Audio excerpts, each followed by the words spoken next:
Hi! Welcome back to About Raf. For today, this is going to be another installment for my makeup transformation series. And yep, as you can see by the title, I'll try to transform myself to one of the most requested celebrities, or shall I say idols, dito sa aking channel. So bear with me guys because I'm not sure what will happen by the end of this video kasi first time ko magpapakatap or TOP.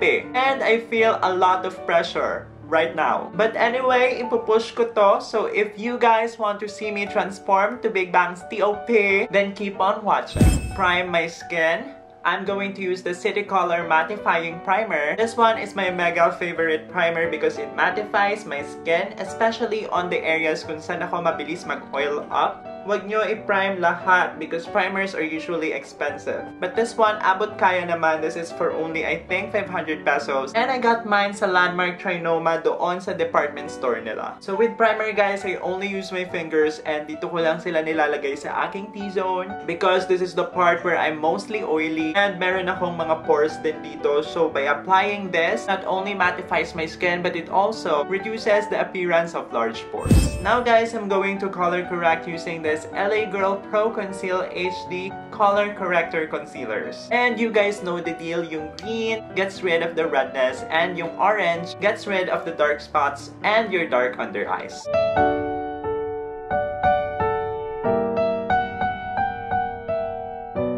We have to do this guys because Korean idols like TOP, they don't have any redness, any dark spots. Naku best, kung pwede lang maligo ng color corrector para magmukhang Koreano, ginawa ko na.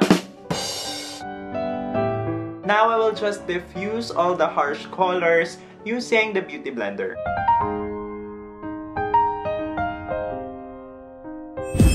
Now I'm going to move on to concealer. This is the Naturactor Cover Face in the shade 130. And I'm going to use this to not only conceal because I have unlimited imperfections, but to also highlight some points of my face.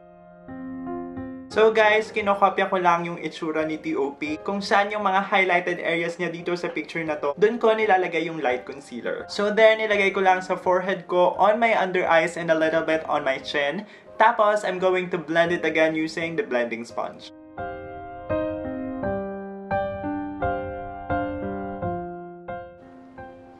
So there you go. Now we'll move on to foundation. And yes guys, nilagay ko muna yung concealer ko. And then I'm going to put foundation on top so that the whole effect will be seamless and more natural. Kasi si TOP mukhang wala talaga siyang makeup kasi perfect talaga yung skin ng kuya mo. For my foundation, I'm going to use this Milani Conceal Plus Perfect 2-in-1 foundation and I'm in the shade number 1 Creamy Vanilla. I'm just going to dot it all over my face and this shade is very perfect, light enough para mamimic yung skin tone ni TOP. Now I'm going to blend everything using soft dabbing motion.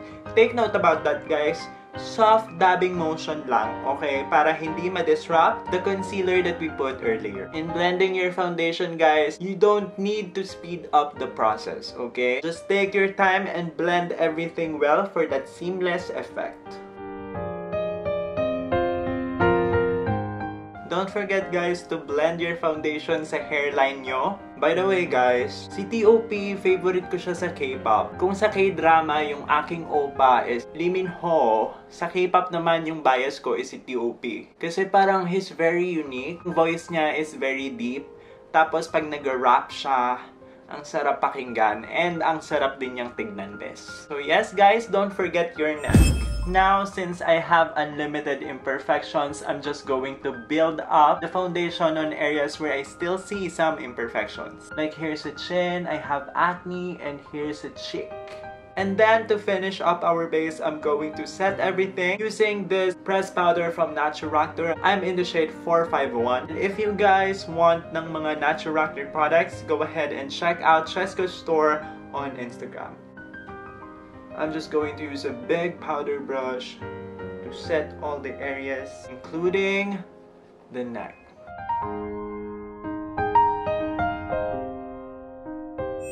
Now guys, I'm going to contour. And TOP, wala siyang visible na contour lines because he naturally have great cheekbones and bone structure. So for me to achieve that without overdoing my contour, I'm going to get a light brown, something like this. Very, very neutral. Neutral meaning hindi masyadong warm or hindi mapula. So that it will look like natural shadows lang para masculine yung effect. I'm just going to use an angled brush. I'm going to correct my cheekbones by applying the shadows here. Mas mataas than where I usually put it. There. Isipin nyo guys, naglalagay kayo ng shadows. And I'm going to put it doon sa matataba kong pisngi para shadow lang sila kung wari, okay? They do not exist for this makeup tutorial. And I'm also going to put it here sa sides of my temples. Of course, I'm gonna define my non-existent jawline. Kailangan ko na talaga guys mag-diet kasi nagdo-double chin na akit. With my forehead, medyo pareho kami ng forehead ni T.O.P. So, hindi ko na yan gagalawin. Ito lang talagang jawline and cheekbones. So there, I think that's enough. I'm going to do the same thing here sa other half of my face. So there you go, nagka-jawline na ako at tumaas na rin ang aking cheekbones. Now for my nose, T.O.P. has very straight nose, okay? So I'm going to make a nose line to make my nose look straight. I'm just going to use the same neutral brown shadow so that it will look natural lang. There. Now let's move on to T.O.P.'s eye makeup. And usually sa members ng Big Bang, T.O.P. and G-Dragon, they often have dramatic eye makeup. So I'm going to copy T.O.P.'s eye makeup doon sa Fantastic Baby music video. But before applying any shadow sa aking eyes, I'm going to prime everything. Fit Me Concealer from Maybelline in the shade number 20 Sand Beige. Lagi ko itong ginagamit ever since before. It works really great both as concealer and eyeshadow primer. Gonna dab it using my fingers lang. And then I'm going to set that concealer using a light colored powder just like this. Just to set it. And para mas kumapit yung pigments natin later.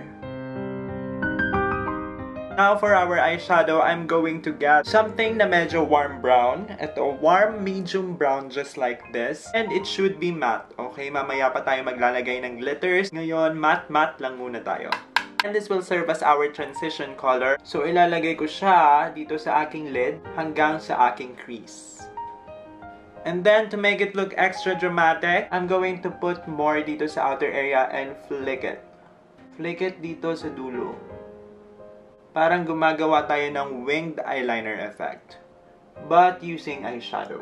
And then the next step, you're going to get another matte shadow, pero mas darker, like this one, and then put it doon sa main lid ninyo. And much better guys if you're going to use a different brush for this. Lagay nyo lang sa lid ninyo yung darker shade. You blend the two colors together. I'm just going to tightline my eyes using an eyeliner pencil lang. And when I say tightline, doon sa pinaka-malapit sa inyong waterline. And then I'm going to put it dito din sa aking lower lash line, pero hanggang dito lang sa gitna. Now guys, using a blending brush, i-diffuse natin yung black colored pencil para maging smoky effect siya.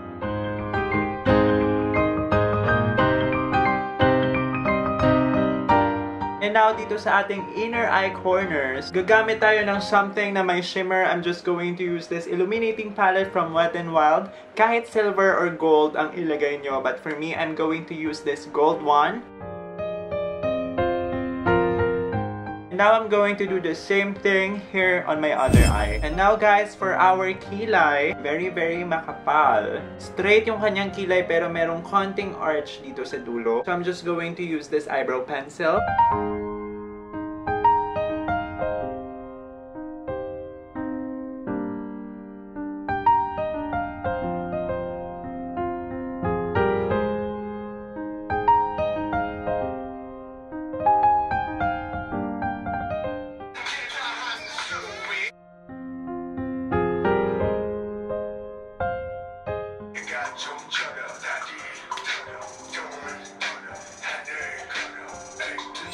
This LA Girl Pro Conceal in the shade Pure Beige. And I'm going to apply it sa lips and blend it all over sa lips.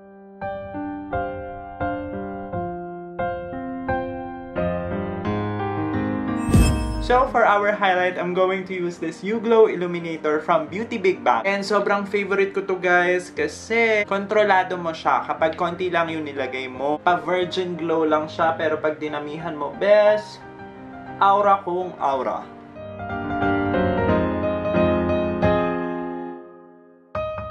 There you go guys, I am done with my makeup. Hintayin mo tong aurahan na to in 3, 2, 1.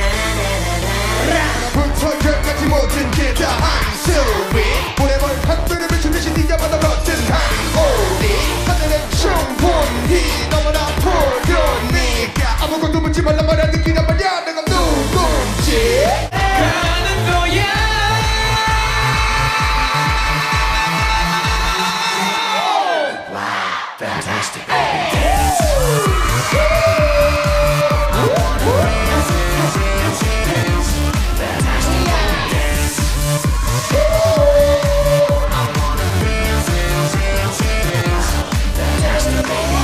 Shakalaka, boom shakalaka, boom shakalaka, shakalaka, boom shakalaka, boom shakalaka. So guys, there you have it. I hope you enjoyed it as much as I enjoyed making this and filming this video for you. By the way guys, I know right? Nakaka-obsess itong aking fur jacket. And guess what? This is designed and made by me. Para po sa mga hindi nakakaalam, I actually graduated with a degree in fashion design and merchandising. And ngayon guys, meron akong secret project in which I'm planning to open up an online store. Okay, online business. Para naman ma-apply ko yung aking mga pinag-aralan. So if you guys have the same similar taste and style as me and attracted kayo sa mga bagay tulad nito, please do follow my online store's official Instagram account, Sarang Slay. Yes, parang Sarang Hey, pero merong Slay. So by the time na i-upload ko tong video na to, I guess meron ng mga teasers doon. So i-follow nyo na yun best para maging updated kayo sa mga items na ipopost ko. I will see you guys again on my future videos. Katsuri, taro na chumbonzi, kabra kung kodita. The sky is all violet, and if I'm taking shotgun, let me ride it with you, with you.